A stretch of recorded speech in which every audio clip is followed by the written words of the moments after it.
Just join channel here over at SubStars. So not everyone needs to be who a white, as Jared Taylor would say. It's a Viking show, so yeah, they're going to need to look like they're Scandinavian. So what happened is you have a story that get turned into an animation about Vikings and dragons, that kind of thing. So taken loosely from Norse mythology, that like the elves from Lord of the Rings, and the female protagonist looks like you'd expect her to look, like a standard blonde-haired, blue-eyed person from the ethnic group of that area, somewhere with reindeer and a lot of snow, from somewhere you'd film Empire Strikes Back for the frozen wasteland scenes, which is what they did. And what that area is famously lacking are these sub-Saharan Africans, which is, I don't know, 10, 20,000 kilometers to the south, where kilometers for the Europeans, where the majority of the people there are not familiar with the snow or even the cold, because yes, there are a few mountains up there, but they don't go up there because they're not fond of the cold or even really made for it. They're built for the grasslands and running from tigers in the hot sun. The Scandinavians are for the opposite. They're built for the cold snow and running from bears in freezing winters. Or maybe go back long enough. You have Siberian tigers over there. So here's the thing with which are awesome. Those things were like 700 pounds. I had no idea that they got so big in the snow for some reason. So here's the thing with race swapping. They're not arguing in good faith. All their excuses are total BS. These are just anti-white douchebags. They openly are racist to European people. It's current year. We know what is going on with these parasites, and I somehow I got dragged over to Reddit following this thing, and the people there are done with race swapping. It's the audience. The window has shifted further to the right. It shifts further to the right every day, which is kind of refreshing to see. So their arguments, and, ultimately you hold the power because all this stuff runs on you going to the theater or you playing a video game. Like, you can shut off the tap on this anytime you want to. So their arguments are disingenuous because they say that race doesn't matter. It's the most important thing. And I know how important it is because these globalist vermin take every opportunity to change it from European specifically to African. We don't want African characters. We want Scandinavian characters or whatever the original characters were. And if you did it vice versa, it would be just as ridiculous. And we're going to set a story in the Natal about a Zulu. I don't know if they're from the Natal. And we're going to swap in some, mixed Swedish German actor or something. Like, well, that doesn't, for the same arguments. It's like they're not, the morphology develops according to the environmental stressors. That's just, no, you understand, diversity. Yeah, people are really tired of that.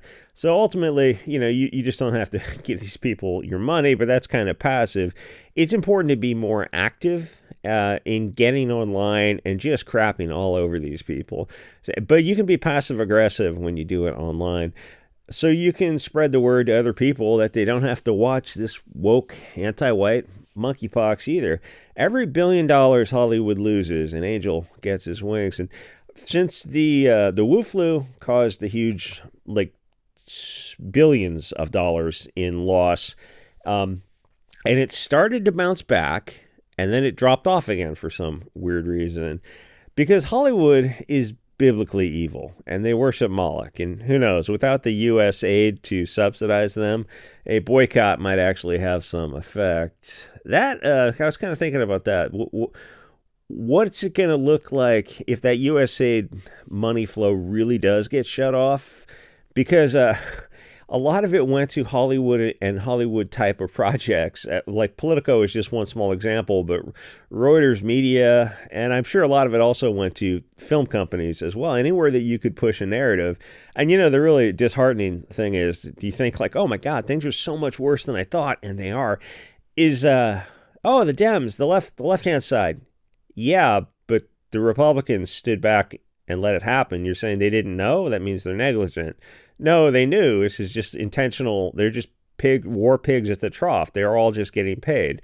They sat back and watched this happen for how many decades. Anyway, so in the animation, she is blonde hair, blue-eyed, a person who's attached to the land of Led Zeppelin's Snow and whatnot, and her race of people that she came from. These connections are the things that make her uniquely her. It's a fictional character, but it has to have verisimilitude, and nobody wants to see a diversity hire when we expect the authentic character.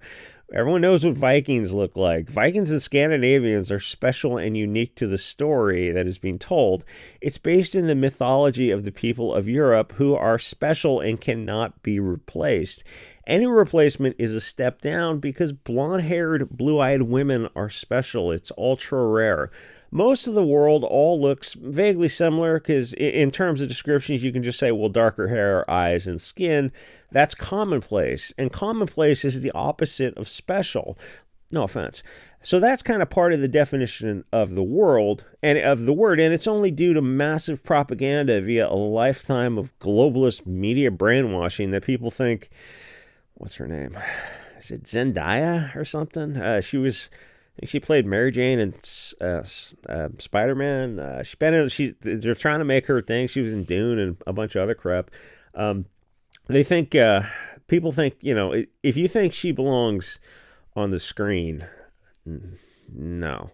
So even that phrase, that concept is important. Like her people, our tribe. You have degrees of separation. A Viking tribe is different from their neighbors, but they're local to that region. And then you just keep stepping up and you see that there are groups of these regions that make up the area that modernly is split into those three big countries that are famous for their winters. Our people, in that regard, are those people, their kin, their degrees of kinship. Then you step back even farther and you see all of Northern Europe and the rest of Europe down to the sunny Mediterranean, a collection of diverse people, but still there are people who see themselves as such. They've adapted to the environments. They look slightly different because of those environmental stressors.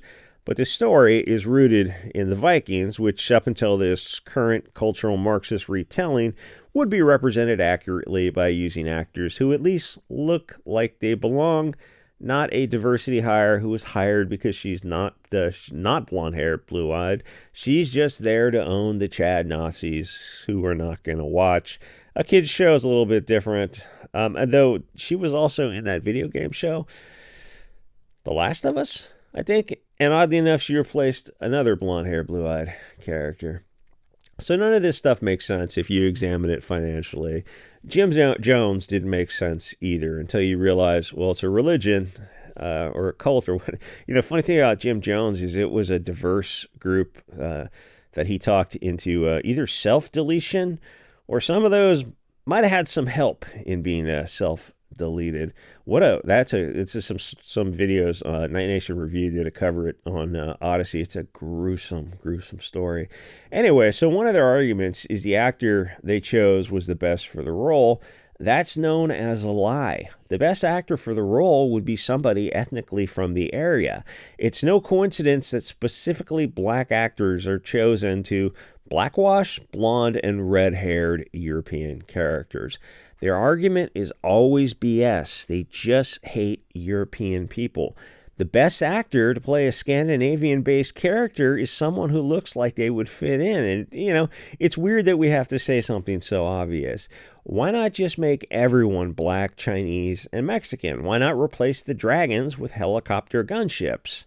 That's kind of an interesting idea, though. Our race is important to us. Our race is very important to them, to the puppet masters, not the useful idiot kids on Twitter. Our race, exemplified by the peak of blonde-haired, blue-eyed women, and they are, terrifies them. It's like a god that is going to awaken and judge them. I imagine laser beams from her eyes turning them to dust. They're doing this on purpose, some kind of Lana Locktiff character. They're doing this on purpose, and here's the evidence. Imagine if they cast this correctly and it looked like a standard sword and sorcery Scandinavian style based out of 1,000 years ago or whenever that group was running around. For every dollar that this DEI hire movie made, the real white version would make $2. It would be a monster hit. And when was the last time you saw something like that looked and felt authentic? And, deep down, you're kind of craving that, movies that are good. And it seems like Well, it is definitely that so many movies lately are just mental soy slop. So it was Lord of the Rings. Maybe there's some smaller movies that slip through the cracks, but that's the one that comes to my mind. And that was 25 years ago. That's how rare it is. And doesn't it seem weird that almost all of Hollywood is in agreement on pushing diversity, mixed race, gay, space communism, where everything is anti white propaganda to the point where the U.S. military guy who has to invade an alien planet for probably for Black Rock, he's got blonde hair and blue eyes. I think that was Avatar. It's the future. There will be no blonde-haired people in the future. They will be gone. So, or in Rings of Power, where they gave the orcs blue eyes and lightened their skin. It sounds crazy. Well, I mean, if that sounds crazy, wait until you hear about the Afro Hobbits. Now, the white pills are, gee, but they weren't there in the later movies. Well, it's the Afro Hobbit genocide, but we don't talk about that. So the white pills that I'm seeing are on the chatter online, and people are aware of what's going on, and they're calling it out as the racist BS it is. If Hollywood loves diversity so much, they should swap out black actors and replace them with the beautiful people of the light. But it's 99% the other way. Red and blonde hair are being replaced specifically with Africans, not Chinese or Mexicans. Hollywood is obsessed with blacks. Honorary mention to Peter Pan, who was played by an Indian, which I need another movie that bombed. But at least the Lost Boys turned into black girls who apparently are stupid enough to fall out of their prams, which is a line from the book. And they put it in the movie. You're like, you think people are not familiar with the book, or at least the earlier movies, where that line goes, "How come there's no lost girls? Because they're too smart to fall out of their oh, we got black girls. Oh, that's great." No, you're not going to see a Swedish Wakanda because that defeats the purpose of dehumanizing the wonderful European people. That's the goal all along. They don't care about the story or the history. It's just a humiliation ritual for a conquered people. The cattle debt slaves who pay for this mental soy slop, the equivalent of donuts for the brain, they're not going to remove blacks from Wakanda and replace them with Ryan Gosling because their race has value to them, but our race doesn't matter to them. Like, they don't even see us as people. And we've allowed this for a long time, but finally it's getting some pushback, and the white normie is seeing that it's not deep.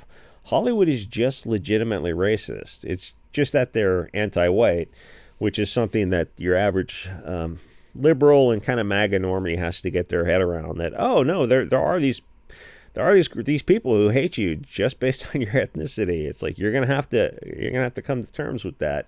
Anyway, like, comment, subscribe. I'll see you guys all next episode.